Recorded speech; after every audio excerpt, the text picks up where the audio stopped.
Bonjour à toi. C'est aujourd'hui dans le calendrier liturgique de l'Église un jour de fête. C'est la fête de la Croix glorieuse.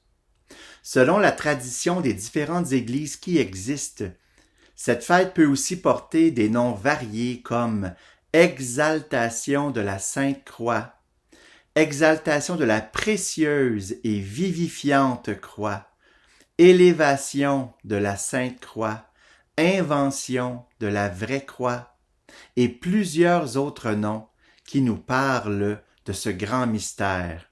Mais peu importe le nom qu'on lui donne, cette journée nous est donnée pour célébrer, faire mémoire avec reconnaissance, avec amour du moyen par lequel le Seigneur Jésus a vaincu la mort, faire mémoire de l'instrument par lequel Jésus a donné sa vie pour manifester de façon suprême l'amour que le Père a pour nous. C'est aussi sur la croix que du corps de Jésus ont coulé du sang et de l'eau. C'était le signe de l'Esprit Saint qui nous a été donné par le Père et par Jésus. La croix est tellement centrale dans l'histoire du salut qu'on lui porte dans l'Église une vénération importante. Partout dans le monde, chaque jour, les chrétiens commencent et terminent leur prière par le signe de la croix. On installe au sommet des églises des croix bien visibles. Et le tout premier geste accompli lors de notre baptême a été une croix qui fut tracée sur notre front pour signifier notre appartenance au Christ Sauveur. C'est aussi la croix qui est présente sur l'autel lors de la célébration de l'Eucharistie. La prochaine fois que tu assisteras à une grande messe, tu pourras aussi remarquer que lors de la procession d'entrée, la première personne du cortège porte une grande croix. Oui, le symbole de la croix est très important pour ceux et celles qui suivent Jésus, qui le choisissent comme maître et modèle. Ceux qui, comme disciples et intimes, écoutent sa parole et suivent son exemple, car la croix est présente dans la vie de Jésus. Et dans la vie de l'Église, elle est aussi présente dans nos vies. Et Jésus aujourd'hui nous invite, toi et moi, à regarder la croix avec un regard de foi. Car si on regardait seulement la croix avec un regard humain, on se limiterait à la regarder comme un instrument de torture, le moyen que l'Empire romain utilisait pour éliminer les criminels et torturer publiquement ceux qui représentaient une menace pour le pouvoir.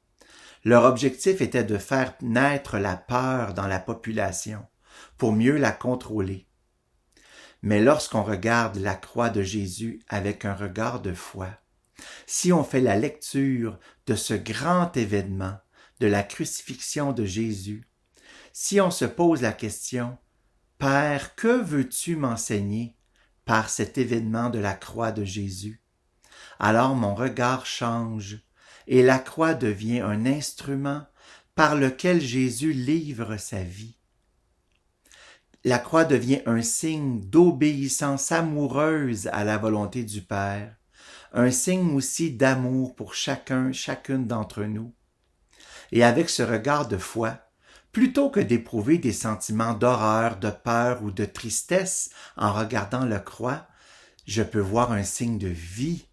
Et alors j'éprouve de la reconnaissance et de l'amour pour celui qui est sur la croix.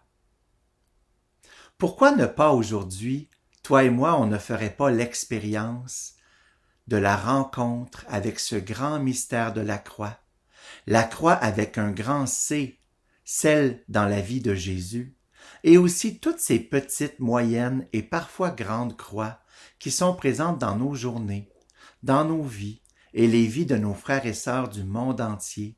Oui, si on faisait l'expérience à travers la prière du chemin de croix aujourd'hui, en demandant particulièrement à celle qui était présente à la croix de Jésus, c'est Marie, notre mère éducatrice, on lui demanderait d'expliquer à notre cœur ce mystère de l'amour. ce mystère de l'amour qui va jusqu'au bout du don de soi. C'est le mystère de Jésus, Fils obéissant et pasteur compatissant à la croix. Jésus qui lève les yeux vers son Père et qui lui dit oui par amour. Et ensuite, il baisse ses yeux vers nous, les hommes, les femmes, ses frères et sœurs, et il nous gagne tous à la bonté du Père par le don de sa vie. Et aussi, on pourrait participer à la messe, rencontrer Jésus dans son Eucharistie, et on expérimente alors le mystère de la croix qui s'actualise pour la gloire du Père et le salut de tous les enfants du Père en Jésus. Et à ce moment-là, quelle belle prière pourrait monter de nos cœurs. Seigneur Jésus, nous t'adorons, car tu as sauvé le monde par ta sainte croix. Bonne rencontre avec Jésus. Jésus.